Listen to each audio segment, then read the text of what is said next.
ನನಗೆ ಮದುವೆ ಆಗಿ ಇನ್ನೂ 3 ತಿಂಗಳಾಗಿದೆ. ಆದರೆ ನನ್ನ ಹೆಂಡತಿ ನನ್ನನ್ನು ಹತ್ರನೂ ಬಿಟ್ಕೊಳ್ಳಲ್ಲ. ಹಾಗೆ ನೋಡಿದರೆ ನಮಗೂ ಪ್ರೀತಿಸಿ ಮದುವೆ ಆಗಿತ್ತು. ಆವಾಗ ಚೆನ್ನಾಗಿದ್ದಳು. ಆದರೆ ಮದುವೆ ಆದ ಮೇಲೆ ಅದೇನಾಯಿತೋ ಗೊತ್ತಿಲ್ಲ. ಯಾಕೆ ಹೀಗ ಅಂತ ಹೇಳಿದ್ರೆ ಯಾವಾಗಲೂ ಕೋಪದಿಂದ ಮಾತಾಡ್ತಾಳೆ ಮತ್ತು ಬೈತಾನೆ ಇರುತ್ತಾಳೆ. ಮನೆಯವರ ಒಪ್ಪಿಗೆ ಇಲ್ಲದೆ ಮದುವೆಯಾಗಿತ್ತು. ನಮಗೆ ಕಷ್ಟವನ್ನು ಒಡ್ಡಿತ್ತು. ನಾವು ಅಂದುಕೊಂಡ ಬದುಕಲು ಆಗ್ತಾ ಇಲ್ಲ. ಯಾಕಂದರೆ ದುಡ್ಡಿಗೆ ಪರದಾಡುವಂಥ ಪರಿಸ್ಥಿತಿ. ಬಹುಶಃ ಈ ಕೋಪ ಅವಳಿಗೆ ಮನಸ್ಸಿನಲ್ಲಿ ಬೇರೂರಿದೆ. ಆದರೆ ಅವಳು ಒಳ್ಳೆಯವಳೆ. ಯಾಕೆ ಹೀಗೆ ಮಾಡುತ್ತಿದ್ದಾಳೆ ಅನ್ನೋದೇ ನನಗೆ ದೊಡ್ಡ ಪ್ರಶ್ನೆ. ಸರಿ, ಸ್ವಲ್ಪ ದಿನ ಸರಿ ಕಳೆದು ಹೋದರೆ ಸರಿ ಹೋಗ್ತಾಳೆ ಅಂತ ಅಂದ್ಕೊಂಡೆ. ಒಂದು ದಿನ ನಮ್ಮಿಬ್ಬರ ಮಧ್ಯೆ ಸ್ವಲ್ಪ ಜಗಳ ತಾರಕಕ್ಕೆ ಏರಿತು. ಜಗಳ ಯಾಕೆ ಆಯಿತು ಅಂತ ಅಂದರೆ, ನಾನು ಅವಳನ್ನು ಇಂದಿನಿಂದ ತಬ್ಬಿಕೊಳ್ಳಲು ಪ್ರಯತ್ನಿಸಿದೆ. ಆದರೆ ಇದರಿಂದ ಕೋಪಗೊಂಡ ಅವಳು, ನೀನು ನನ್ನನ್ನು ಮುಟ್ಟಬಾರದು. ನಾನು ಯಾಕೆ? ನಾನು ನಿನ್ನ ಗಂಡ ಅಲ್ಲವೇ ಅಂತ ಕೇಳಿದೆ. ನೀನು ಹೆಸರಿಗೆ ಮಾತ್ರ ಗಂಡ. ನಿನ್ನ ಕೈಯಿಂದ ನನ್ನನ್ನು ಚೆನ್ನಾಗಿ ನೋಡಿಕೊಳ್ಳಲು ಆಗಲ್ಲ. ನಾನು ಇಷ್ಟಪಡುವ ವಸ್ತುವನ್ನು ತೆಗೆದುಕೊಳ್ಳಲು ಆಗಲ್ಲ. ನೀನು ಏನು ಇದ್ದೀಯಾ ಅದನ್ನು ಬಾಯಿ ಬಿಟ್ಟು ಹೇಳು. ನಾನು ಸಾಲ ಮಾಡಿ ಆದರೂ ತಂದು ಕೊಡುತ್ತೇನೆ. ನನಗೆ ಒಂದು ಚಿನ್ನದ ನೆಕ್ಲೆಸ್ ಬೇಕು. ನೀನು ನಾಳೆನೇ ತೆಗೆದುಕೊಂಡು ಬಂದರೆ ನಿನ್ನನ್ನು ಗಂಡ ದುಡಿಯೋ ಲಾಯಕ್ಕಿದೆ ಅಂತ ನಾನು ತಿಳ್ಕೊತೀನಿ. ಅವಳು ನನ್ನ ತಾಕತ್ತಿಗೆ ಪ್ರಶ್ನೆ ಮಾಡಿದ್ದಾಳೆ. ನಾನು ನನ್ನ ಹತ್ರ ಇರುವ ದುಡ್ಡನ್ನು ಕೂಡಿಸಿ ಸ್ನೇಹಿತರ ಹತ್ತಿರ ಸಾಲ ಪಡೆದು, ಅದೂ ಸಾಲದೆ ಹೊರಗಡೆ ಬಡ್ಡಿಯಿಂದ ದುಡ್ಡು ತಂದು ಅವಳಿಗೆ ಒಂದು ಚಿನ್ನದ ನೆಕ್ಲೆಸ್ಸನ್ನು ತೆಗೆದುಕೊಂಡು ಬಂದೆ. ಅವಳು ಅದನ್ನು ನೋಡಿ ತುಂಬ ಖುಷಿಯಾದಳು. ಅದನ್ನು ತಕ್ಷಣವೇ ಧರಿಸಿ ಇಡೀ ದಿನ ಅದನ್ನು ಹಾಕಿಕೊಂಡೇ ಇದ್ದಳು. ನಾನು ಅಂದು ರಾತ್ರಿ ಅವಳ ಹತ್ತಿರ ಹೋದೆ. ಅವಳು ಸಹಕರಿಸಿದಳು. ನಾನು ಅವಳನ್ನು ನಿಧಾನಕ್ಕೆ ಒಂದೊಂದು ಅಂಗಾಂಗವನ್ನು ಕಚ್ಚಿದೆ. ಅವಳು ವಿರೋಧಿಸಲಿಲ್ಲ. ಬಹಳ ದಿನಗಳ ಸುಖ ಅಂದು ನನಗೆ ಸಿಕ್ಕಿತು. ಅದೇ ಗುಂಗಿನಲ್ಲಿ ರಾತ್ರಿ ಕಳೆದು ಬೆಳಗ್ಗೆ ಎದ್ದು ನಾನು ಮತ್ತೆ ಅವಳನ್ನು ಚುಂಬಿಸಲು ಹೋದೆ. ಆದರೆ ಅವಳು ಜೋರಾಗಿ ನನ್ನನ್ನು ತಳ್ಳಿ ಕೆಟ್ಟ ಪದಗಳಿಂದ ಮಾತನಾಡಲು ಶುರು ಮಾಡಿದಳು. ಚೆನ್ನಾಗಿದ್ದವಳಿಗೆ ಏನಾಯಿತು ಇವತ್ತು ಅಂತ ನನಗೆ ಆಶ್ಚರ್ಯ. ಆದರೆ ಅವಳ ಜೊತೆ ಮಾತಾಡಿದ ಮೇಲೆ ನನಗೆ ಅರ್ಥ ಆಯಿತು. ಅವಳು ಏನಾದರೂ ಕೊಡಿಸಿದರೆ ಮಾತ್ರ ನನ್ನ ಜೊತೆ ಇರುತ್ತಾಳೆ. ಆದರೆ ದಿನ ಹೇಗೆ ನಾನು ಸಾಲ ಮಾಡಿ ಕೊಡಿಸಲು ಸಾಧ್ಯ? ನನಗೆ ತಡೆಯಲಾರದ ಕೋಪ ಬಂತು. ಆದರೆ ಹೆಣ್ಣು ಮಕ್ಕಳ ಮೇಲೆ ಕೈ ಎತ್ತಬಾರದು ಅಂತ ತಾಳ್ಮೆ ತೆಗೆದುಕೊಂಡು ನಾನು ಆಫೀಸ್ಗೆ ಹೊರಟು ಹೋದೆ. ನಡೆದಿದ್ದನ್ನು ನಾನು ನನ್ನ ಸ್ನೇಹಿತನ ಹತ್ತಿರ ಹೇಳಿದೆ. ನನ್ನ ಸ್ನೇಹಿತ, ಬಹುಶಃ ನಿನ್ನ ಹೆಂಡತಿಗೆ ದುಡ್ಡಿರುವ ಗಂಡ ಬೇಕಾಗಿತ್ತು. ಅವಳು ಅದನ್ನು ಅರ್ಥ ಮಾಡಿಕೊಂಡ ಮೇಲೆ ನಿನ್ನ ಪರಿಸ್ಥಿತಿ ಸರಿ ಹೋಗ್ತಾಳೆ. ಪಕ್ಕದ ಮನೆಯ ಆಂಟಿ ನಾನು ಸಂಜೆ ಮನೆಗೆ ಬಂದಾಗ ನನ್ನನ್ನು ಮಾತನಾಡಿಸಿದರು. ಸ್ವಲ್ಪ ಹೆಂಡತಿಯನ್ನು ಕಂಟ್ರೋಲಲ್ಲಿ ಇಟ್ಕೊಳ್ಳಪ್ಪ. ಯಾವಾಗಲೂ ಯಾರ ಜೊತೆನೂ ಫೋನಲ್ಲಿ ಮಾತಾಡ್ತಾ ಇರ್ತಾಳೆ. ನಾನು ಮೊದಲು ನೀವು ಅಂದುಕೊಂಡೆ, ನಮ್ಮ ಮನೆಯಲ್ಲಿ ನನ್ನ ಮಗಳು ಇದ್ದಾಳೆ. ಅವಳಿಗೆ ನಿನ್ನ ಹೆಂಡತಿ ಬುದ್ಧಿ ಬಂದರೆ ಹೇಗೆ? ಈ ಥರ ಎಲ್ಲ ಮಾತಾಡಬೇಡಿ ಆಂಟಿ. ಅವಳು ತುಂಬ ಒಳ್ಳೆಯವಳು. ನನಗೆ ನನ್ನ ಹೆಂಡತಿ ಬಗ್ಗೆ ಗೊತ್ತಿದೆ.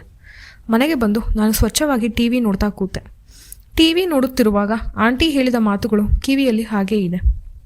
ನನ್ನ ಹೆಂಡತಿ ಇಲ್ಲದ ಸಮಯಕ್ಕಾಗಿ ಕಾದು ಅವಳ ಫೋನನ್ನು ನಾನು ನೋಡಿದೆ. ಯಾವುದೇ ಅನುಮಾನ ಇರುವ ಹಾಗೆ ಕಾಣಲಿಲ್ಲ. ನನ್ನ ಹೆಂಡತಿ ಈ ವಿಷಯದಲ್ಲಿ ಚಿನ್ನ. ನಾನು ನನ್ನ ಸ್ನೇಹಿತನ ಹತ್ತಿರ ಹೇಳಿದೆ, ನನ್ನ ಹೆಂಡತಿಯನ್ನು ಎಲ್ಲಾದರೂ ಹೊರಗಡೆ ಕರ್ಕೊಂಡು ಹೋದರೆ ಅವಳು ಬದಲಾಗ್ತಾಳೇನು? ನನ್ನ ಸ್ನೇಹಿತ ಹೇಳ್ದ, ಹೌದು, ನೀವು ಬನ್ನಿ. ನಾನು ನನಗೆ ಹೆಂಡತಿಗೆ ಹೇಳಿದೆ, ನಾವಿಬ್ಬರು ಮತ್ತು ನನ್ನ ಸ್ನೇಹಿತ ಮತ್ತು ಅವರ ಹೆಂಡತಿ ಬರುತ್ತಾರೆ, ನಾವು ಟ್ರಿಪ್ಪಿಗೆ ಹೋಗೋಣ ಅಂತ. ಅವಳು ಖುಷಿಯಿಂದ ಒಪ್ಪಿದಳು. ಟ್ರಿಪ್ಪಿನಲ್ಲಿ ನನ್ನ ಸ್ನೇಹಿತ ಈಗಷ್ಟೇ ಮದುವೆಯಾಗಿದ್ದ ಜೋಡಿ. ಅವರು ಕೂಡ. ಅವರಿಬ್ಬರ ಮಧ್ಯೆ ಸರಸ ಸಲ್ಲಾಪ ಕದ್ದು ಮುಚ್ಚಿ ನಡೆಯುತ್ತದೆ. ನಾನು ಅದನ್ನು ಗಮನಿಸಿದೆ. ಅದನ್ನು ನೋಡಿ ನನಗೂ ಮಾಡೋ ಆಸೆ. ನಾನು ನನ್ನ ಹೆಂಡತಿಯನ್ನು ಕೈ ಎಳೆದು ಪಕ್ಕ ಕರೆದುಕೊಂಡೆ. ನಾನು ನನ್ನ ಹೆಂಡತಿಗೆ ಮೊದಲೇ ಹೇಳಿದೆ, ಸ್ನೇಹಿತರ ಮುಂದೆ ನಾವು ಚೆನ್ನಾಗಿ ನಡೆದುಕೊಳ್ಳಬೇಕು. ಹೆಂಡತಿ ಏನೂ ಮಾತನಾಡಲಿಲ್ಲ. ಅವನು ನನ್ನ ಬಳಿ ಬಂದು ಕಿವಿಯಲ್ಲಿ ಏನೋ ಹೇಳಿ ಕೆನ್ನೆಗೆ ಒಂದು ಮುತ್ತನ್ನು ನೀಡಿ ನನ್ನ ಪಕ್ಕ ನನ್ನ ಭುಜದ ಮೇಲೆ ಹಾಗೆ ಹೊರಗಿಕೊಂಡು ಮಲಗಿದಳು. ನನಗೆ ನಿಜವಾಗಲೂ ತುಂಬ ಖುಷಿಯಾಯಿತು. ಅವಳನ್ನು ಬಿಗಿಯಾಗಿ ಬಿಗಿದಪ್ಪಿ ಅವಳ ಕೆನ್ನೆಗೆ ಸಿಹಿ ಮುತ್ತನ್ನು ನೀಡಿದೆ. ನಾವು ಟ್ರಿಪ್ಪಿಗೆ ಹೋದಾಗ ನಮಗೆ ಕುಡಿಯುವ ಅಭ್ಯಾಸವಿದೆ. ನಾನು ಮತ್ತು ನನ್ನ ಗೆಳೆಯ ಕುಡಿಯುತ್ತಾ ಕೂತೆವು. ನನಗೆ ತುಂಬ ಖುಷಿಯಾಗಿತ್ತು. ಸ್ವಲ್ಪ ಜಾಸ್ತಿನೇ ಕುಡಿದ ಮೇಲೆ ನಾವು ನಮ್ಮ ರೂಮಿಗೆ ಹೋದೆವು. ಹೆಂಡತಿ ಚೆನ್ನಾಗಿ ರೆಡಿಯಾಗಿದ್ದಾಳೆ. ನನಗಾಗಿ ಕಾಯುತ್ತಿದ್ದಾಳೆ. ಇವತ್ತು ಸ್ವರ್ಗಕ್ಕೆ 3 ಗೇಣು ನನಗೆ. ಅವಳು ಮಾಡರ್ನ್ ಡ್ರೆಸ್ಸನ್ನು ಧರಿಸಿದ್ದಾಳೆ. ಅದರಲ್ಲಿ ಅವಳ ಸೌಂದರ್ಯ ಹೆಚ್ಚು ಕಾಣುತ್ತದೆ. ನಾನು ಅವಳ ಥರ ಹೋಗಿ ಅವಳ ಕೂದಲಲ್ಲಿ ನನ್ನ ಕೈ ಆಡಿಸಿ, ಏನು ಇವತ್ತು ಇಷ್ಟು ಚಂದವಾಗಿ ಕಾಣುತ್ತಿದ್ದೀಯಾ ನನಗೆ? ನಾವು ಮೊದಲ ದಿನ ಭೇಟಿಯಾಗಿದ್ದು ನೆನಪಾಗುತ್ತದೆ. ನೀವು ನನ್ನ ಗಂಡ. ನಾನು ನಿಮ್ಮನ್ನು ಎಷ್ಟು ದಿನ ದೂರ ಇಡಲು ಸಾಧ್ಯ? ಅದರಲ್ಲೂ ನಾನು ನಿಮ್ಮನ್ನು ಇಷ್ಟಪಟ್ಟು ಮದುವೆಯಾಗಿದ್ದು. ಇಂದು ರಾತ್ರಿ ನೀವು ನಿಸ್ಸಂಕೋಚವಾಗಿ ಇರಬಹುದು. ನಾನು ಯಾವುದೇ ಜಗಳವನ್ನು ಆಡಲ್ಲ. ಆದರೆ ನೀವು ಏನನ್ನು ಪ್ರಶ್ನೆ ಮಾಡಬಾರದು ನನಗೆ. ನಾನು ಯಾಕೆ ಪ್ರಶ್ನೆ ಮಾಡುತ್ತೇನೆ ಚಿನ್ನ? ಈ ನಿನ್ನ ಮುದ್ದಾದ ತುಟಿಗಳು ಎಂದು ಅವಳಿಗೆ ಚುಂಬಿಸಿದೆ. ನಾನು ರೂಮಿನ ಲೈಟನ್ನು ಆಫ್ ಮಾಡಿದೆ.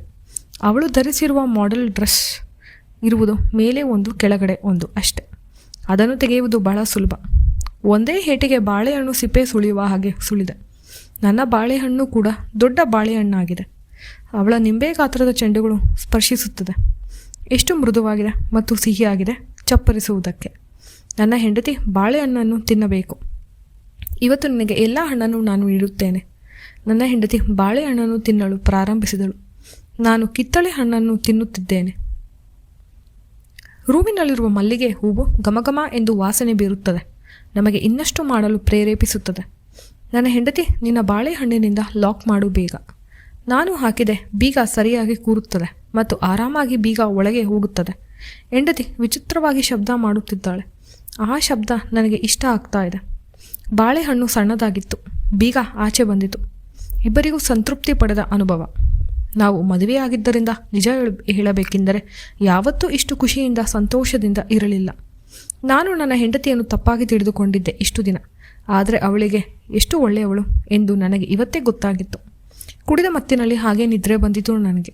ಬೆಳಗ್ಗೆ ಎಚ್ಚರವಾದಾಗ ನನ್ನ ಪಕ್ಕ ಹೆಂಡತಿ ಮಲಗಿದ್ದಾಳೆ.